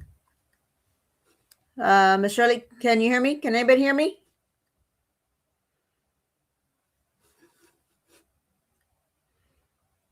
Hello? She looks frozen. Oh. Okay. So y'all can hear me? All right. I'm gonna go ahead and just start. So I end up making two pillows. The one I had mentioned to Miss Shirley, I made. This is the first one I made, and let me see if I'm gonna back it up. Back it up. There we go. What do you think? Okay, there we go. And it is an envelope pillow, so it's kind of a little stuffed. Ugh, get in there. Nothing special, just a simple envelope pillow. I wish I'd had more time to make zipper pillows, but I think I'm pretty happy with this. That's my first one. And I finished this one earlier, so try to make a little quick run. Okay, this one I made a little bigger. I had a small pillow, so it's kind of looks big, but bear with me. Let's see, here we go. Ready? Here we go. So this is part of the line Designs by Juju, the Western Christmas Western theme. Is that one? So, and then this one, it is an envelope pillow, but I decided to use a different fabric. This fabric line from Walmart, Waverly. So, like I said, it's a little pillow that I've had, and I just decided to stuff it in here. Okay. And I see the chats. Thank you, everybody. I appreciate that very much. Where did Miss Shirley go? Did she disappear? Am I all alone? But at least I have you guys, right, to talk to. To wait for Miss Shirley to come back. Is it been?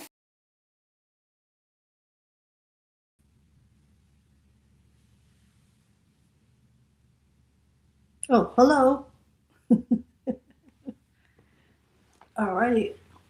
This is my pillow. It's actually I made it for Valentine's Day. It's the heart. Okay, and it's made with hello.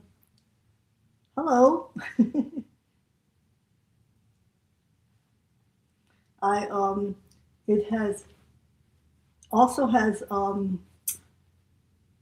when I had piping. I did piping on the side. This is the first time I used the Drunken Path template, so I could make actually round corners. I mean, make it round. Oh. And the back. So did you have a pattern, or you created it? No, I just created it. I just kind of created it myself. And okay, on that's the back, pretty. on the back, this is the fabric. No, I did it myself. Okay. Oh, that's pretty. That's and pretty. The back, and I have a zipper at the bottom, so that way I can make it reversible. You did that zipper. So I can make it reversible, so I can have it on this side, right? Or I could have it on this side. So that's really nice. I like that a lot. This is my Valentine's Day pillow. And I love the piping. The first pillow I ever made when I was in high school, I did piping. Oh, thank you. Okay. Thank you. I'm gonna take you off. Okay, now I wish Taisha was here. She's beautiful pillow as well, but she's not on tonight. So this is my pillow. And this is a Design Juju pillow. I think this one is called Eloise. And it's all applique. every different color on here is an applique. And then you put it together in 4 blocks. And it's a 14 by 14 size, but I don't have a 14 insert. So I stuffed my 16 insert so it would be a pillow. So it's not closing, but it's an envelope pillow. But, since it's overstuffed, it's not shutting down like it's supposed to, but that's okay. I'm going to get the 14 insert, but I wanted it to be a pillow tonight to show. So I just used what I had. But like I said, it's 7 different colored fabrics according to the pattern. And it's all applique. And you do the 4 section. And when you get all 4 of them together, done, then you put them together. And so that's the pillow that I made tonight. I didn't make it tonight, but that's my pillow for tonight. So I made it because I was trying to come up with something to put on my sofa needs new pillows, and I decided to make that one.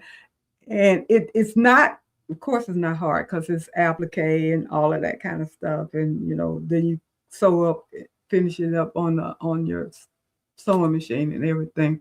But I did take it and put it on my couch to see how it would look, and it looks really pretty because those are some of the colors in my living room and stuff. And I had planned to make a total of 4 pillows. I wasn't gonna have all 4 of them for tonight, but a total of 4 pillows. And the other one is going to be, if I stay true to it, it was going to be a tone on tone, the same white fabric here, tone on tone, but I'm thinking about doing it in a trampunto design. So I'm thinking about not using that particular pillow. I may or may not, because it's smaller than I want it to be, because I really want it very, and a 18 by 18. But back to my frustration about the brother machine, because of the stitch field that I have, I couldn't use the larger design that would make the bigger pillow. I could only use the one that made a 14 by 14 pillow. So that just kind of me, because I can't do what I want to do. I know what I want to do. I like big, but it wouldn't let me do the big like I wanted it. So anyway, that's where we are. So that is what I made for my pillow project. And thank you so much. I thought it turned out really well. And like I said, I was, someone said, well, how much you going to sell it for? And I told them, oh, girl, I charge way more money than that because it's so pretty and everything. But, it was a little time consuming because, like I said, it's all applique, which I didn't know when we got the design, because somebody don't read, and I didn't read that part until I got the design and I pulled it up to start making it, and I said, oh my goodness, this is all applique, you got to be kidding. Then I had to go through my stash. I didn't buy anything extra. I went through all the fabrics that I own already, all the scraps, whatever I could find, to see if I could come up with 7 different colors in blue that would work well together, that would go with my colors I already have in my living room. So that's how that went. And I'm quite happy with how it turned out, but I think I'm going to go another route with the pillows, still going to use, if not that pattern, one that's similar to it, because we bought the Josephine design and the Eloise design, and I think that one is the Eloise design. Marina says the Christmas tree skirt all over again. Nowhere near as bad as that. That was 4 hooping. Nope. Yeah, 4 hoopings. That Christmas tree skirt is 45. I'll do 4 hoopings any day.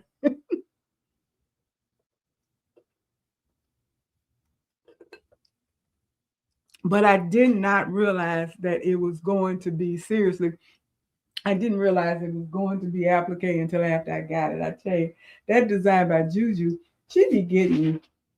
So I was gonna show you my shirt that I did today, and I don't see Sean on here tonight. Not Sean, I think Sean, but I saw a short that she did, and I was very intrigued with it.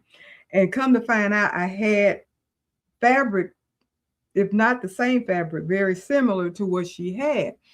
And I had bought these fabrics a good while back.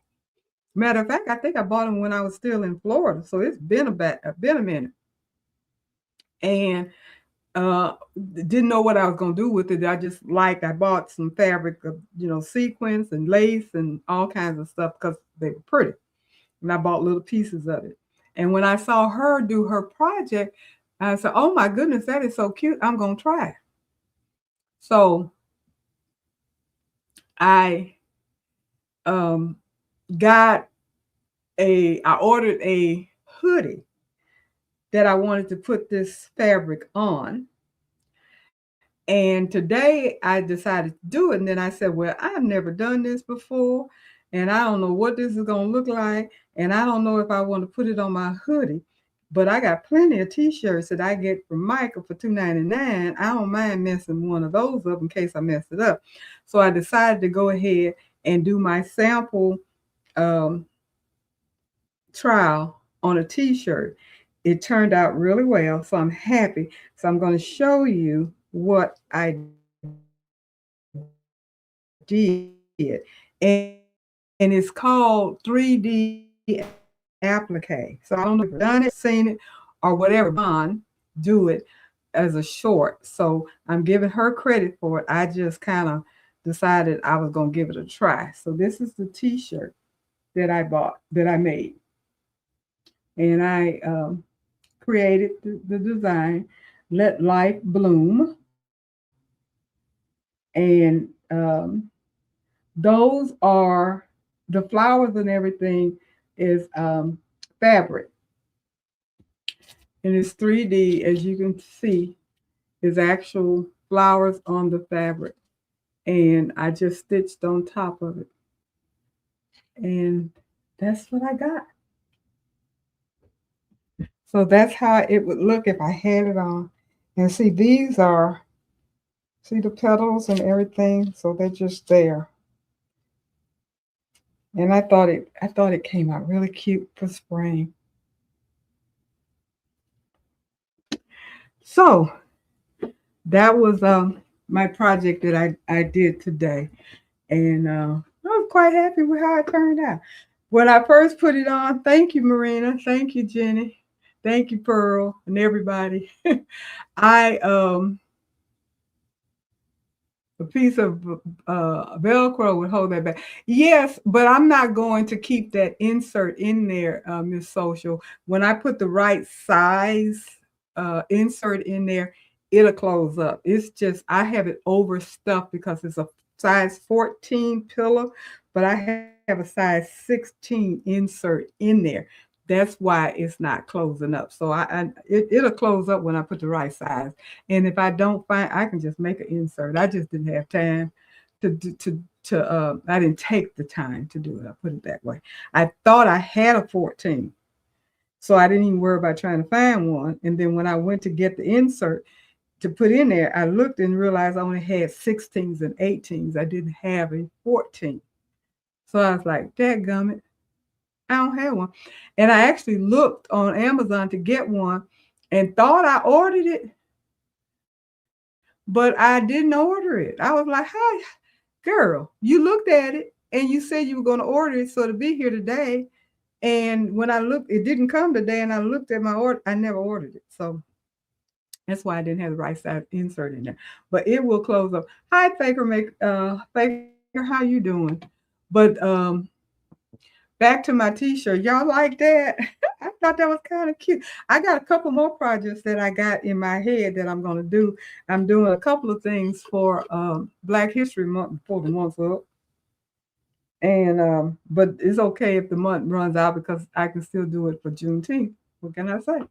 Uh, just little things that I have in my head that I said I was going to do right now before I get, bogged down with some orders or what have you, where I'm doing stuff that I don't want to do.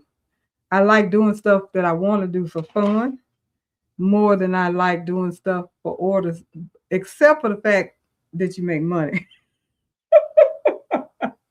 I enjoy making the money, but I enjoy more doing stuff just for the fun of it, to be perfectly honest about it.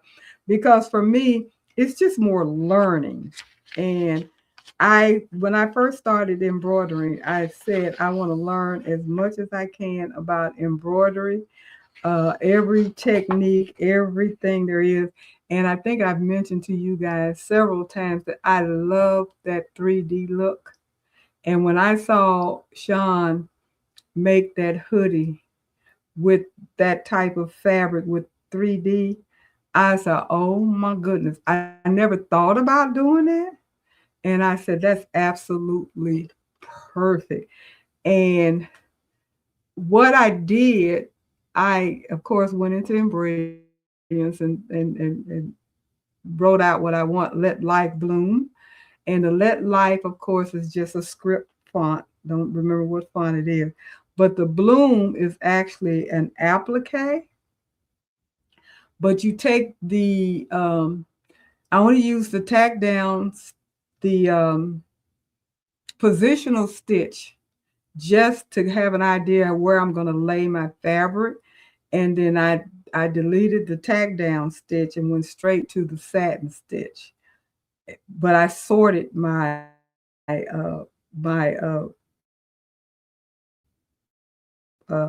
lettering on bloom. So you got all of the positional went down, then your satin went down. So that really made it easy. I did not know how to do this because I hadn't done it before. And I put it on my machine and I was getting ready to set it up. And I looked at it and I said, that ain't right. Let me go back to the drawing board and figure out what I'm supposed to do.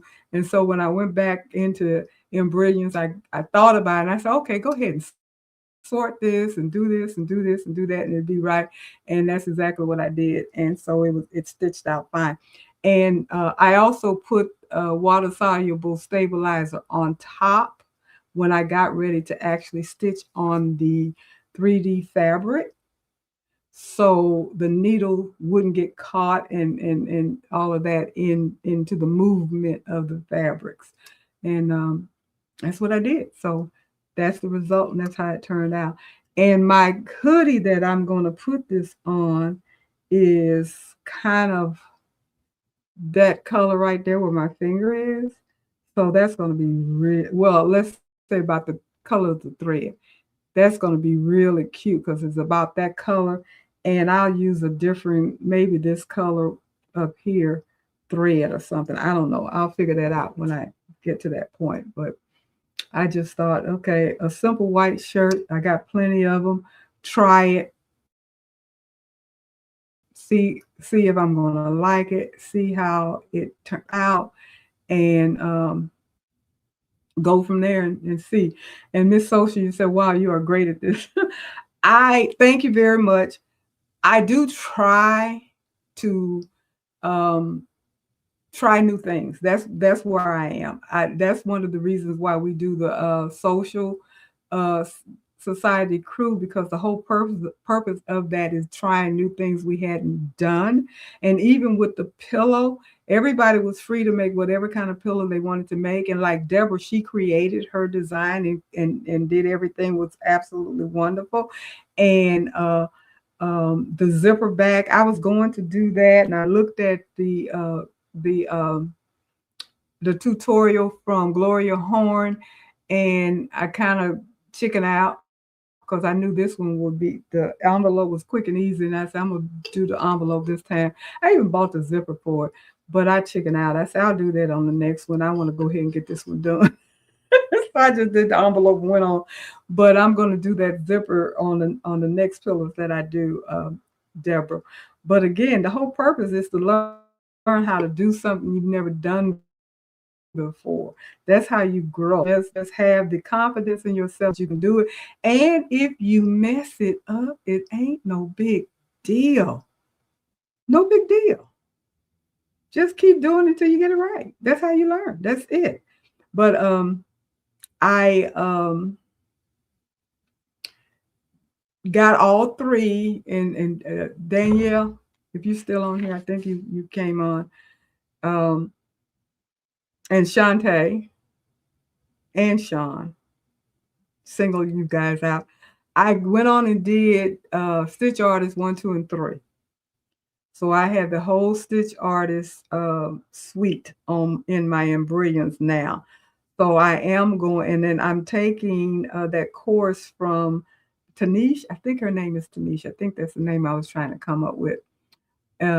I'm taking that course from her because I think hers is going to be a lot easier to learn. And so I can learn a little digitizing.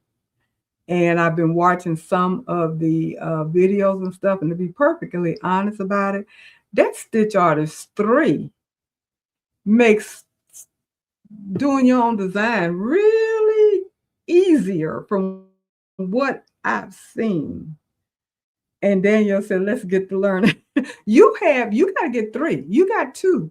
I don't think you said you got 3, Danielle, but I got 1 and 2 first. And then when I saw Tanisha, I decided to go ahead and get 3 because she's doing a lot of her training out of 3. And I went on and got 3. So I have 1, 2, and 3 Stitch Artists. And then I've been watching some her videos, some of Shantae's video, and also Lisa Shaw's video. And there's another person I've been looking at. And then you say you still there, but you halfway asleep. I know you would be.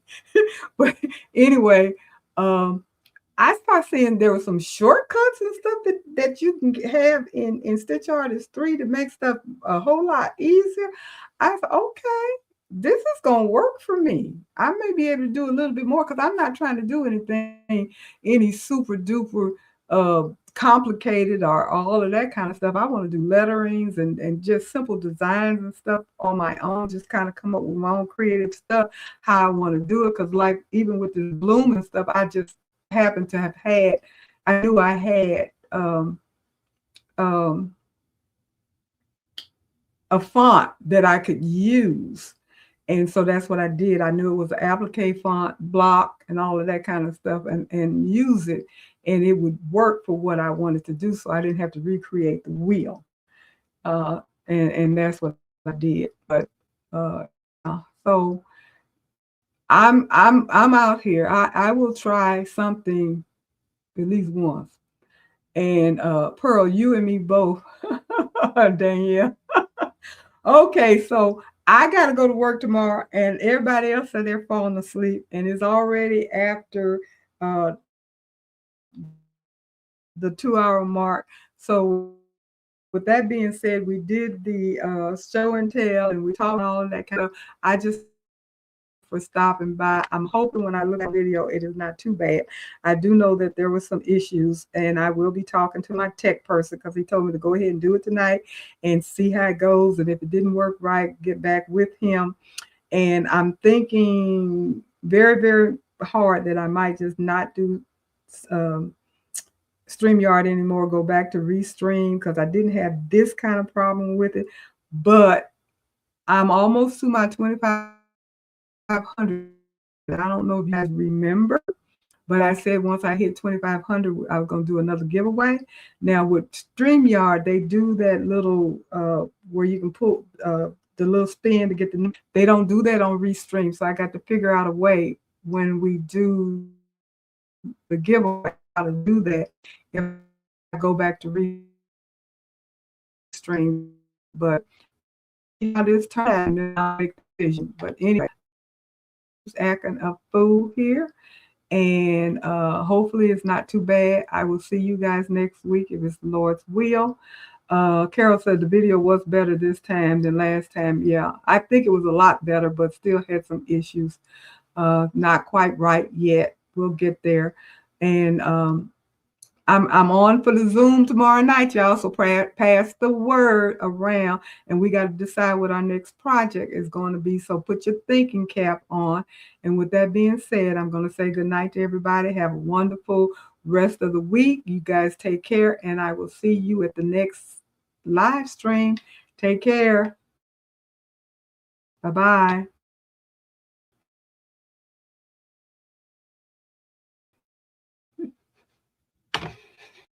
Oh.